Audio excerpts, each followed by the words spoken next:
और अब बात है यूपी के उस एक्शन की जिसका ट्रेलर शपथ ग्रहण से पहले ही शुरू हो गया है। जी हां, यूपी में जगह जगह बुलडोजर चलाए जाने लगे हैं और उन संपत्तियों को जमींदोज किया जा रहा है जो कि अवैध है। तो आखिर किस तरह से शपथ ग्रहण से पहले ही योगी के बुलडोजर का खौफ माफियाओं पर दिखाई देने लगा है, वो आपको दिखाते हैं। बुलडोजर को मरम्मत करने के लिए भेज दिया हो। 10 मार्च के बाद जब ये फिर से चलना प्रारंभ होगा तो जिन लोगों में अभी ज्यादा गर्मी निकल रही है, भाइयों बहनों, ये गर्मी 10 मार्च के बाद अपने आप शांत हो जाएगी।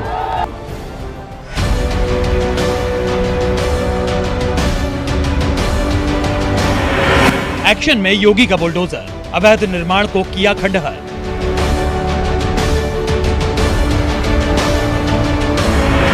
बम्पर जीत के बाद कार्रवाई, माफियाओं की शामत आई।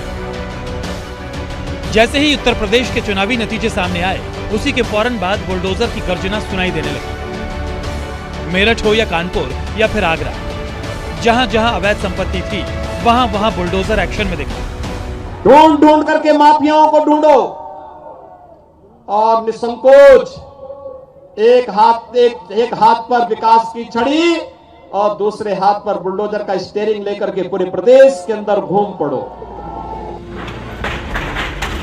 10 मार्च खत्म हुई और योगी के बुलडोजर ने अपना काम शुरू कर दिया। ताजा तस्वीरें सामने आई हैं यूपी के मेरठ से। योगी के शपथ ग्रहण से ठीक पहले बुलडोजर की गूंज मेरठ में सुनाई दी। कुख्यात माफिया बदन सिंह बद्दो की अवैध संपत्ति जमींदोज कर दी गई। बताया जा रहा है कि जगन्नाथपुरी इलाके में पार्क पर अवैध कब्जा किया गया और फिर फैक्ट्री बनाई गई।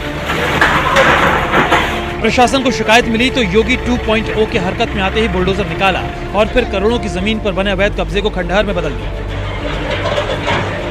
2.5 लाख का इनामी बदन सिंह बद्दो फरार हो, मगर बुलडोजर के जरिए उसकी कमर तोड़नी शुरू कर दी गई। मेरठ में चले इस बुलडोजर को लोग फिलहाल योगी के दूसरे कार्यकाल का ट्रेलर बता रहे हैं। ये पहले कभी पार्क की जमीन हुआ करती थी, अभी भी पार्क की जमीन है। इसमें धीरे धीरे भूमाफियाओं ने कब्जा करके, और इसमें जो सबसे बड़े भूमाफिया आपके मेरठ के बदन सिंह बद्दो और उनके सहयोगी, उन्होंने कब्जा किया हुआ था। और उसी में एक रेणु गुप्ता के नाम से इन्होंने यहाँ पे ये बिल्डिंग बना रखी थी, जिसका एमडी ने पूरे लीगल प्रावधानों का पालन करते हुए ध्वस्तीकरण का आदेश दिया। ताजनगरी आगरा में भी बुलडोजर दबंग बना हुआ है। जहां जहां सरकारी जमीन पर अवैध कब्जा किया गया, वहां वहां बुलडोजर बाहुबली बन गया। बीजेपी की जीत के बाद प्रशासनिक अमला बुलडोजर लेकर आगरा के बलुंगत पहुंचा और फिर स्कूल के अंदर बने अवैध निर्माण को गिरा दिया गया। हालांकि बुलडोजर के इस एक्शन पर स्कूल प्रबंधन ने विरोध जताया, मगर प्रशासन ने एक न सुनी। बुलडोजर तब तक चलता रहा जब तक अवैध दीवार गिर नहीं गई। यूपी चुनाव में जिस बुलडोजर का खूब जिक्र हुआ, वो बुलडोजर कानपुर में भी एक्शन में दिखा। कानपुर के बर्रा इलाके में तालाब की जमीन पर जो अवैध कब्जा था, उसे बुलडोजर ने ढा दिया। कहा जा रहा है कि जिस भू माफिया विष्णु कुमार यादव उर्फ पंगू यादव ने अवैध अतिक्रमण किया था, वो समाजवादी पार्टी से जुड़ा है। हालांकि कानपुर डेवलपमेंट अथॉरिटी ने योगी के शपथ लेने से पहले इसे जमींदोज कर दिया। इस जमीन की कीमत करीब 8.75 करोड़ रुपए बताई जा रही है। इसके अलावा विष्णु कुमार उर्फ पंगू यादव पर 477 के तहत मामला भी दर्ज किया जा चुका है। बुलडोजर का यह खौफ योगी सरकार के शपथ ग्रहण से पहले ही दिखने लगा है। खुद योगी आदित्यनाथ कह चुके हैं कि बुलडोजर 10 मार्च तक शांत है, उसके बाद फिर गर्जना सुनाई देगी, और वैसा ही हो रहा है। योगी 1.0 में बुलडोजर का जो एक्शन दिखा, वही तेवर योगी 2.0 में देखने वाला है। एक तरह से कहा जाए तो बुलडोजर फिर से बाहुबली बनकर चलेगा।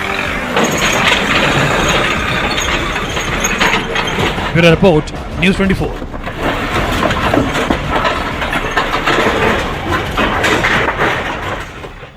नमस्कार, मैं हूं मानक गुप्ता। अगर आपको हमारा ये वीडियो पसंद आया हो तो इसे लाइक और शेयर जरूर करें, और हां, हमें सब्सक्राइब और फॉलो करना ना भूलें, ताकि आप देश और दुनिया की कोई खबर मिस ना करें। तो जुड़े रहिए हमारे साथ और देखते रहिए न्यूज़ 24।